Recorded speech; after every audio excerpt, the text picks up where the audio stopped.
ಓ number ಇಲ್ಲಿ ಗೊತ್ತಾದ.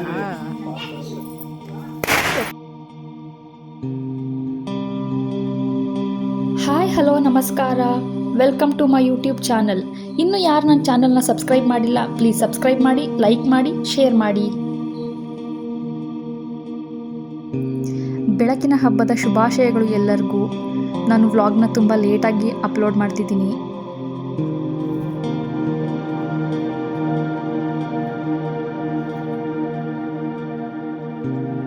ದೀಪಾವಳಿ ಹಬ್ಬದ ಪ್ರಿಪ್ರೇಷನ್ ಸೆಲೆಬ್ರೇಷನ್ ಹೇಗೆ ನಡೀತಿದೆ ನಮ್ಮ ಮನೇಲಿ ಅಂತ ನಿಮಗೂ ತೋರಿಸೋಣ ಅಂತ ಅಂದ್ಕೊಂಡೆ.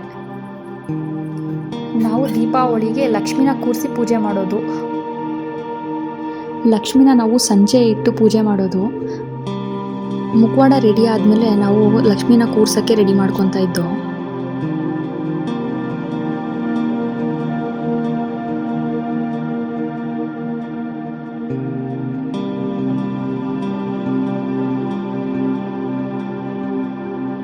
ಏನೇ ಮಾಡಿದ್ರು ಲೇಟ್ ಆಗಿಬಿಡುತ್ತಲ್ಲ ಅಂದ್ಬಿಟ್ಟು ಮುಂಚೆನೇ ಸ್ಟಾರ್ಟ್ ಮಾಡ್ಕೊಂಡ್ವಿ.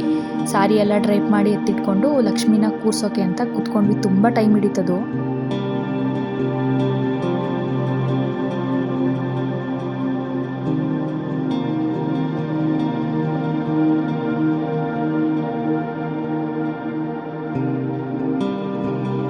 ಲಕ್ಷ್ಮಿ ಪಕ್ಕ ಇಡೋದಕ್ಕೆ ಅಂತ ಬಾಳೆಗಂಬನ್ನೆಲ್ಲ ರೆಡಿ ಮಾಡ್ಕೊಂಡ್ವಿ. ಅಪ್ಪ ಹೆಲ್ಪ್ ಮಾಡಿದ್ರು.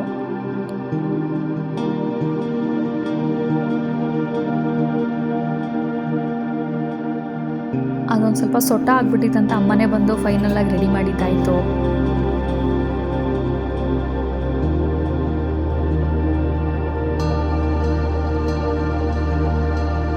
ಇವಾಗ ಸ್ಟಾರ್ಟ್ ಆಯಿತು ಆ್ಯಕ್ಚುಯಲ್ ಟಾಸ್ಕು. ಲಕ್ಷ್ಮಿಗೆ ಸೀರೆ ಉಡಿಸೋದು. ಎಷ್ಟು ಟೈಮ್ ಕನ್ಸ್ಯೂಮ್ ಆಯ್ತಂದರೆ ಯಪ್ಪ 2 hours ತೊಗೊತೇನೋ.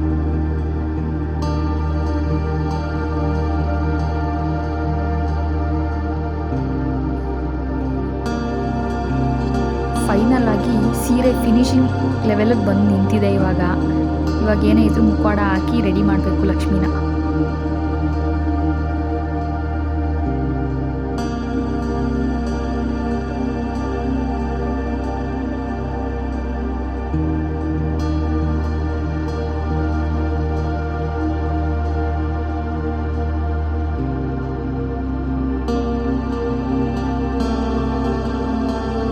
ನಾವು ದೀಪಾವಳಿ ಟೈಮಲ್ಲಿ ಲಕ್ಷ್ಮಿಗೆ ನೈವೇದ್ಯಕ್ಕೆ ಹಣ್ಣುಗಳು ಮಾತ್ರ ಇಡೋದು. ಯಾವುದೇ ತಿಂಡಿಗಳೆಲ್ಲ ಮಾಡಲ್ಲ. ಬರೀ ಹಣ್ಣುಗಳಿಟ್ಟು ಪೂಜೆ ಮಾಡ್ತೀವಿ. ಧನಲಕ್ಷ್ಮಿ ಪೂಜೆಯಲ್ಲಿ ಈ ಥರ ಮಾಡ್ತೀವಿ. ವರಮಹಾಲಕ್ಷ್ಮಿಲಿ ಎಲ್ಲ ಥರ ತಿಂಡಿಗಳನ್ನೂ ಮಾಡ್ತೀವಿ. ದೇವಿನ ರೆಡಿ ಮಾಡಿ ನೈವೇದ್ಯ ಎಲ್ಲ ಇಟ್ಟಾದಮೇಲೆ ನಾನು ಹೋಗಿ ರೆಡಿಯಾಗಿ ಬಂದೆ. ಏನಂದರೆ ನಾನು ಅಮ್ಮ ಈ ಸಲ ಸೇಮ್ ಸ್ಯಾರಿ ಹಾಕ್ಕೊಂಡಿದ್ವಿ, ಬಟ್ ಕಲರ್ ಚೇಂಜ್ ಇದೆ ಅಷ್ಟೇ. ಇಬ್ಬರು ಟ್ವಿನ್ನಿಂಗ್ ಮಾಡೋಣ ಅಂತ ಅಂದ್ಕೊಂಡ್ವಿ. ನಾನು ಅರ್ಜೆಂಟಾಗಿ ಬ್ಲೌಸ್ ಕೂಡ ಸ್ಟಿಚ್ ಮಾಡ್ಸೋಕ್ಕಾಗಿರಲಿಲ್ಲ. ಹಂಗೆ ಟಿ ಶರ್ಟ್ಗೆ ಹಾಕ್ಕೊಂಡು ರೆಡಿಯಾಗಿ ಬಂದೆ ನಾನು. ಇನ್ನು ದೀಪ ಎಲ್ಲ ಹಚ್ಕೊಂಡು ರೆಡಿ ಮಾಡ್ಕೊಂಡ್ವಿ ಪೂಜೆಗೆ ಅಂತ.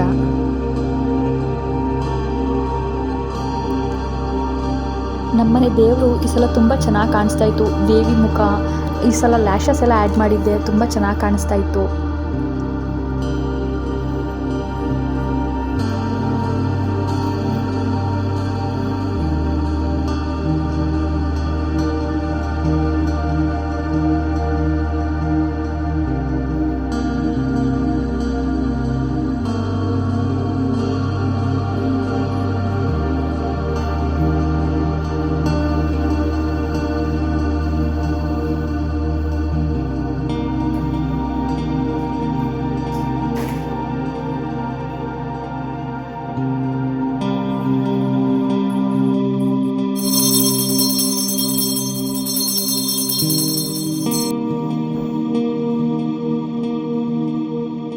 ಇನ್ನು ನಾನು ಅಮ್ಮ ದೇವ್ರಿಗೆಲ್ಲ ಪೂಜೆ ಮಾಡಿ ಕುಂಕುಮಕ್ಕೆ ಬರೋರಿಗೆ ವೆಯ್ಟ್ ಮಾಡ್ತಾ ಇದ್ವಿ ಕುಂಕುಮ ಕೊಡೋಕ್ಕೆ ಅಂತ.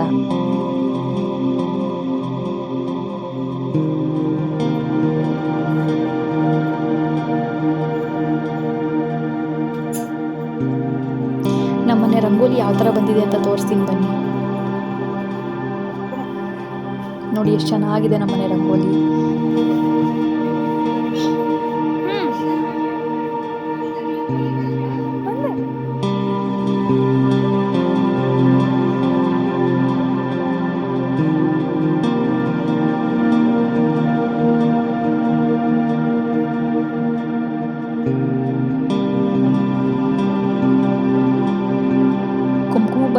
ಯಾರನ್ನೂ ಕ್ಯಾಪ್ಚರ್ ಮಾಡೋಕ್ಕಾಗಲಿಲ್ಲ. ಇವರೇ ನಮ್ಮ ಮನೆಗೆ ರಂಗೋಲಿ ಹಾಕ್ಕೊಟ್ಟಿದ್ದು. ನನಗೆಲ್ಲ ರಂಗೋಲಿ ಎಲ್ಲ ಅಷ್ಟು ದೊಡ್ಡದು ಹಾಕಕ್ಕೆ ಬರಲ್ಲ. ಇದವ್ರ ಮಗಳು ಕ್ಯೂಟಿ ಪೈ. ನಂಗೆ ಕೊಡ್ತೀಯ ಪಟಾಕಿ? ಹಾಂ,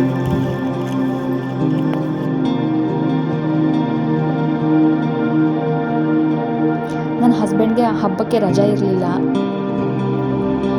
ಹಾಗಾಗಿ ನಾನು ಮೇಲ್ಗಡೆ ಮನೆಯವ್ರ ಜೊತೆ ಸೇರ್ಕೊಂಡು ಪಟಾಕಿ ಹೊಡೆದಿದ್ದಾಯಿತು.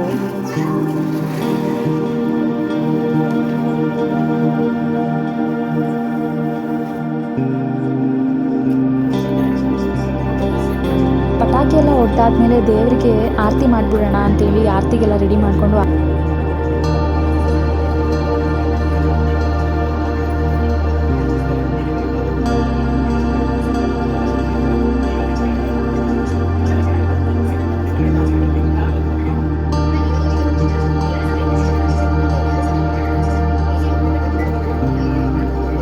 ಆರತಿ ಎಲ್ಲ ಮಾಡಾದ್ಮೇಲೆ ನನಗೆ ಕುಂಕುಮನ ಲೆಫ್ಟ್ ಹ್ಯಾಂಡಲ್ಲಿ ಇಡೋದು ಅಂತ ಗೊತ್ತಿರಲಿಲ್ಲ. ರೈಟ್ ಹ್ಯಾಂಡಲ್ಲಿ ಇಟ್ಬಿಟ್ಟೆ. ಆಮೇಲೆ ಅಮ್ಮ ಇಲ್ಲ, ಅದು ಲೆಫ್ಟ್ ಹ್ಯಾಂಡಲ್ಲಿ ಇಡಬೇಕು ಅಂದರು. ಮತ್ತು ಲೆಫ್ಟ್ ಹ್ಯಾಂಡಲ್ಲಿ ಒಂದ್ಸಲ ಇಟ್ಟು ಎಲ್ಲ ಹೋಗಿ ಆಚೆ ಚೆಲ್ಬಿಟ್ಟು ಬಂದು ಊಟ ಮಾಡ್ಬಿಟ್ಟು ಮಲ್ಕೊಂಡ್ವಿ.